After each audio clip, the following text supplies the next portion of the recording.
आपल्या सर्वांच्या माध्यमातून लाडक्या बहिणींना सांगायचंय की ही जी शासन निर्णय जो आम्ही लाडक्या बहिणीचा निर्गमित केला याच्यामध्ये आम्ही कुठलाही बदल केलेला नाहीये। ही मला सर्व आपल्या माध्यमातून लाडक्या बहिणींना सांगायचंय की कुठलेही निकष आम्ही बदल केलेले नाहीयेत। 2.5 लाखाचं उत्पन्न त्याच्यापेक्षा कमी असणं लाभार्थी असण्यासाठी हे आम्ही त्या ठिकाणी निश्चित आधीच केलेलं होतं। दुचाकी वाहन असावं, 4 चाकी वाहन नसावं हे आम्ही त्या ठिकाणी निश्चित हे केलेलं होतं। ते राज्यातल्या रहिवासी असाव्या, सरकारी नोकरदार नसाव्या, हे जे सगळे निकष आहेत हे पहिल्या शासन निर्णयामध्ये निर्गमित केलेले आहेत। लाडकी बहीण योजना सुरू झाल्यापासून ते आतापर्यंत लाडकी बहीण योजनेमध्ये जे निकष होते त्यामध्ये अनेक बदल हे करण्यात आलेले आहेत आणि ज्या महिला अपात्र ठरलेल्या आहेत त्या या नवीन निकषांमुळेच त्याच्यामध्ये कुठलाही बदल आम्ही केलेला नाहीये।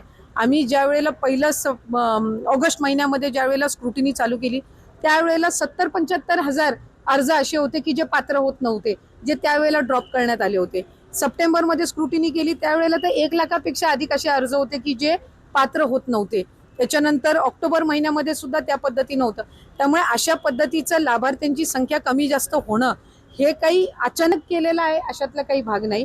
आणि निकषांमध्ये काही तक्रारी ज्या ऑक्टोबर, नोव्हेंबर, डिसेंबर महिन्यामध्ये ज्या प्राप्त झालेल्या आहेत, जे एका ह्याच्यावरून 2-2, 3-3 वेळा लाभ घेत आहेत अकाउंट्समधनं, किंवा ज्यांच्यात 4 चाकी वाहनं आहेत पण तरी सुद्धा ते अशा जे काही कंप्लेंट बेस्ड आहेत त्या संदर्भातली चौकशी करून त्यांचा आधीचा कुठलाही लाभ आम्ही त्यांच्या अकाउंटमधून परत घेतलेला नाही।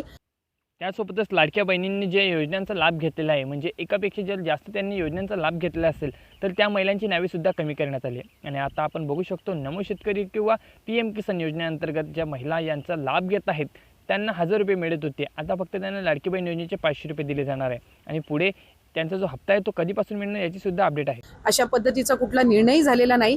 फक्त क्रॉस व्हेरिफिकेशन मध्ये जे पात्र ठरत नाहीयेत त्यांना त्या महिन्यापासूनचा लाभ हा बंद करण्याच्या दृष्टिकोनातून आम्ही त्या ठिकाणी ही पावलं उचललेली आहेत। आपण असल्या प्रकारची कुठलीही स्क्रुटिनी न करता आम्ही असल्या प्रकारची मी आपल्याला त्या संदर्भातली माहिती ही मगाशी सुद्धा दिली की आम्ही ऑगस्ट महिन्यामध्ये ज्या वेळेला आम्ही स्क्रुटिनी करायला सुरुवात केली त्याही वेळेला 77,000 पेक्षा अधिक महिला या अपात्र झालेल्या होत्या।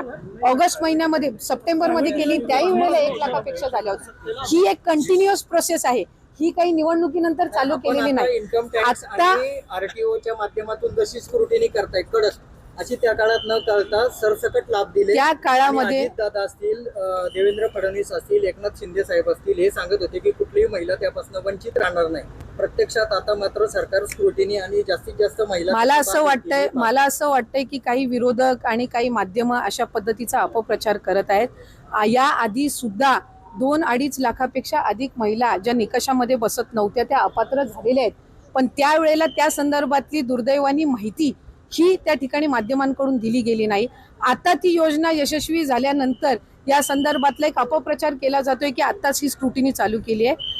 ऑक्टोबरमध्ये पण झालेली आहे, डिसेंबरमध्ये पण झालेली आहे आणि मी आपल्याला वारंवार सांगत आहे की कंप्लेंट बेस्ड स्थानिक जिल्हा प्रशासनाकडून ज्या वेळेला कंप्लेंट्स प्राप्त होतात त्यावेळेला काही माध्यमच आम्हाला सांगत होती की अशा पद्धतीच्या काही चुकीचे काही हे मिळते तर आपण त्याच्यावर काही ना काही जे गरजू आहेत त्यांच्यापर्यंत हा लाभ पोहोचला पाहिजे। त्यामुळे सप्टेंबर, ऑक्टोबर महिन्यामध्ये पण ही अशा पद्धतीची व्हेरिफिकेशन झालेली होती। आता आणखीन ऑक्टोबर, नोव्हेंबरमध्ये काही कंप्लेंट प्राप्त झालेल्या आहेत तर त्या संदर्भातली सुद्धा सुरू आहे आणि ही एक कंटिन्युअस प्रोसेस आहे। ही जानेवारी महिन्यामध्ये, फेब्रुवारी महिन्यामध्ये जसे जसे रजिस्ट्रेशनच्या चौकशा होत जातील त्या पद्धतीने ही होणार आहे आणि आम्ही कुठल्याही गरजू महिला आणि जी पात्र आहे योजनेसाठी तिला आम्ही कधीही लाभापासून महायुतीचं सरकार वंचित ठेवणार नाही। मला असं वाटतंय की त्यांच्यावर वेगवेगळ्या पद्धतीनं आरोप करण्याची जी काही एक मालिका आहे ती गेल्या अनेक दिवसांपासून सुरू। लाडक्या बहिणींच्या योजनेचे जे सर्व हप्ते आहेत ते सर्व महिलांना देण्यात आले, कारण आपण बघू शकतो निवडणूक झाल्यानंतर महिला खूप दिवसापासून त्यांच्या हप्त्यांची वाट बघत होते आणि त्यांना ते राहिलेले हप्तेसुद्धा मिळालेले होते। ज्या महिलांनी ज्या महिन्यापासून फॉर्म भरलेले आहेत म्हणजे आपण बघू शकता की आचारसंहिता लागल्यापासून म्हणजे आचारसंहिता लागणार होती त्यासाठी त्यांनी जो कालावधी आहे तो वाढवून दिला होता आणि त्यामध्ये ज्या महिलांनी फॉर्म भरलेला होता त्या सर्व महिलांना त्या महिन्यापासून म्हणजे ज्या महिन्यात त्यांनी फॉर्म भरलेला आहे त्या महिन्यापासून त्यांना ती रक्कम देण्यात आली। आपल्याला ही संपूर्ण माहिती कळालीच आहे, कारण ज्या महिलांचे पैसे होते ते बाकी होते त्यांनी आगाऊ 2 हप्ते दिले होते. म्हणजे 3,000 रुपयाची जी रक्कम आहे ती सर्व महिलांच्या खात्यावरती आगाऊ देण्यात आली होती. कारण आचारसंहिता लागल्यामुळे पैसे टाकता येणार नाही असं सरकारला सुद्धा माहिती होतं. परंतु सरकार स्थापन व्हायला थोडा वेळ लागला. त्यामुळे पुढचे हप्तेसुद्धा त्यांना काही दिवसानंतर देण्यात आले. म्हणजेच डिसेंबर महिन्याचा हप्तासुद्धा त्यांना मिळालेला आणि आता जे राहिलेले हप्ते होते जानेवारी फेब्रुवारीचे ते सुद्धा प्रत्येक महिलेच्या खात्यावरती जमा करण्यात आले. आता एका महिन्याचा जो हप्ता होता म्हणजेच फेब्रुवारी महिन्याचा हप्ता, मार्च आणि एप्रिलचा जो हप्ता आहे ते सुद्धा महिलांना आता मिळालेले आहेत. एप्रिलचा जो हप्ता आहे तो फक्त आता काही दिवसांवर आलेला आहे, कारण त्याबद्दलची अपडेटसुद्धा आता झालेली आहेत. आपण बघू शकतो की अर्थसंकल्पामध्ये सांगण्यात आलेले होते की जेव्हा राज्यामधला अर्थसंकल्प मांडण्यात येईल, म्हणजेच मार्च महिन्यापासून जो अर्थसंकल्प आहे तो सुरू झाला. 31 मार्चपर्यंत सर्व अर्थसंकल्प आता संपलेला आहे आणि त्यानंतर अर्थसंकल्पामध्ये काही बजेटसुद्धा सादर झाले. त्यामध्ये सर्वात मोठा बजेट म्हणजे लाडकी बहीण योजनेचा. कारण सरकार स्थापन करण्यापूर्वीच जो अहवाल सादर करण्यात आला होता त्यामध्ये त्यांनी स्पष्टपणे सांगितले होते की लाडक्या बहिणींना आम्ही जी रक्कम आहे ती 1500वरती आम्ही ठेवणार नाही, 2100 रुपये आम्ही लाडक्या बहिणींना देणार आहोत. त्यामुळे लाडक्या बहिणींना आता कुठलेही टेन्शन घेण्याची गरज नाही. जसं जसं राज्याची परिस्थिती सुधारत जाईल तसे तसे तुमचे पैसेसुद्धा वाढत जाईल. आता आम्ही तुम्हाला 1,500वरून थांबत नाही आहे, तर तुम्हाला 2100 रुपये देत आहोत. 2100 नंतर तुमची रक्कम आहे ते 3,000 रुपयेसुद्धा होणार आहे. परंतु तुम्हाला त्यासाठी वाट बघायची आहे. आणि सरकार स्थापन झाल्यानंतर त्यांनी असे स्पष्टपणे सांगितले की एप्रिल महिन्यामध्ये तुमचा जो हप्ता आहे तो तुम्हाला दिला जाणार. कारण मार्च महिन्यामध्ये अर्थसंकल्प बजेट सादर होणार आहे आणि बजेटसुद्धा सादर झालेला आहे. परंतु बजेट जो सादर झाला तो फक्त 1500 रुपये हप्त्याप्रमाणे जो बजेट आहे तो निधी वेगळा काढण्यात आलेला आहे.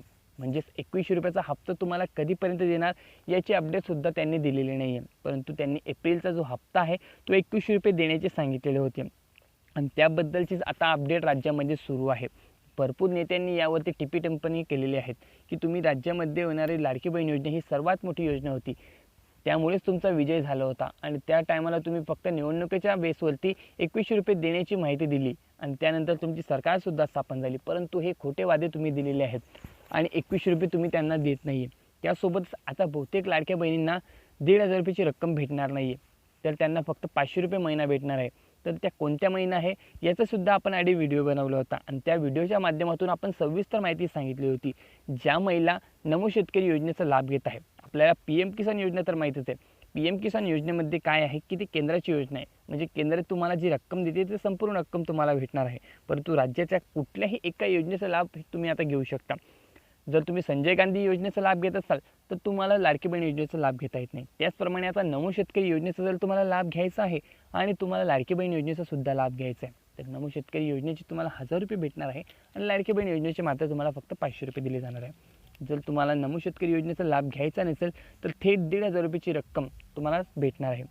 1,500 रुपये रक्कम आहे ती फक्त 1,500 वरती राहणार नाही आहे असे सुद्धा त्यांनी स्पष्टपणे सांगितले होते.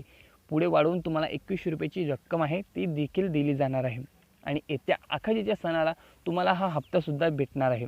कारण आता आखाजी काही दिवसांवरती आलेले आहेत. अक्षय तृतीयेच्या या गोड सणानिमित्त प्रत्येक लाडकी बहिणींच्या खात्यावरती रक्कमसुद्धा टाकण्यात येणार आहे. कारण पत्रकार परिषद भरली असता बहुतेक नेत्यांना असे विचारण्यात आले, त्यांनी स्पष्टपणे सांगितले की आम्ही लाडकी बहीण योजनेचे जे पैसे आहेत, जे हप्ते आहेत ते महिलांना खुश करण्यासाठी, त्यांच्या सणांचा जो गोडवा आहे तो वाढवण्यासाठी आम्ही त्यांना देत असतो. कारण तुम्ही भरपूर वेळा बघितले असेल की 2-2 हप्ते आम्ही एकत्रित दिलेले आहे. म्हणजेच 1500चे जे हप्ते आहे ते 2 हप्ते मिळून तुम्हाला 3,000 रुपयाची रक्कम देण्यात आली. तर या वेळेला सुद्धा 3,000 रुपयाची रक्कम तुम्हाला देण्यात येऊ शकते असे सुद्धा सांगण्यात येत आहे. परंतु 2100 रुपयाचा हप्ताबाबत अजूनपर्यंत निर्णय हा त्यांनी दिलेला नाही आहे. 2100 रुपयाचा हप्ता देणारच आहोत असे सुद्धा त्यांनी स्पष्टपणे सांगितले. पण आता जो हप्ता असणार आहे 10वा हप्ता तो तुम्हाला फक्त 1500 रुपयाप्रमाणे भेटणार आहे. त्यामुळे 10वा आणि 11वा हप्ता दोन्ही हप्ते तुम्हाला एकत्रित रुपये देण्याची जी माहिती आहे ती सध्या रंगलेली आहे. म्हणजे 3,000 रुपयाची रक्कम तुम्हाला अक्षय तृतीयेच्या या गोड सणानिमित्त तुम्हाला भेटू शकतील. यासोबतच बहुतेक महिलांना साडी वाटपसुद्धा होणार आहे. ही माहिती जाणून घेणे तुमच्यासाठी अत्यंत महत्त्वाचे आहे.